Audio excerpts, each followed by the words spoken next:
Unlawful Things. At first, he thought he'd been punched. A dull thud, low in his back. He spun around as hands yanked at his jacket, scrabbled for the inside pocket. He'd hidden the book just in time. The man yelled in his face, demanded to know where it was. He pushed back, fingers jabbing for his attacker's eyes. With tremendous effort, he broke free of the man's grasp, staggered towards the road and tried to shout for help, his voice ragged in his ears. But his legs felt heavy and unreliable, as if he were wading through water. His assailant was gone. A shadow dissolved into the dark of the churchyard. He tried to get his breath. It was cold. His heart began to thump faster, a panicky, urgent rhythm that told him something was wrong, really, properly wrong. He fumbled to loosen the tie that constricted his throat. He needed help. There were lights close by, a London pub.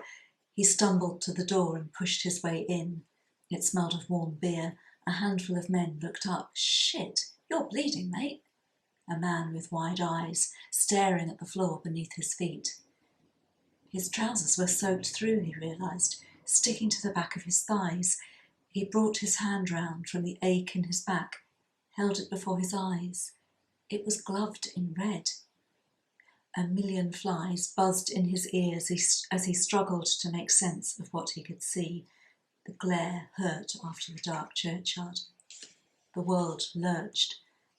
He fought to stay conscious as hands helped him into a chair. Voices were raised, calling for someone to ring a bloody ambulance. "There's a bloke here's been stabbed."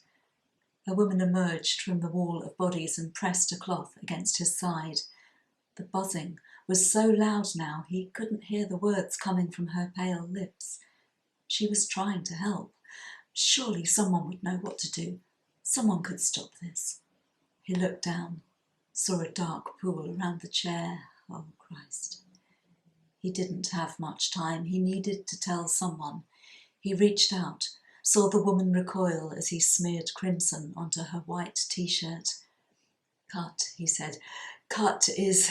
His chest heaved and his mouth filled. He leaned forward and spat. A string of bloody mucus hit the floor, splashed onto work boots and trainers. He looked up at the woman, apologetic. He wiped his mouth on his sleeve. "Cut is the branch," he said. "Tell her, cut is the branch." He felt pressure building in his chest. If only he could get his breath. But he knew now. His mind fixed for a second on another woman's face, troubled and uncertain. Sweet. Is this the face, he thought, words swimming through his brain? Was that the face? The smell of booze and sweat receded.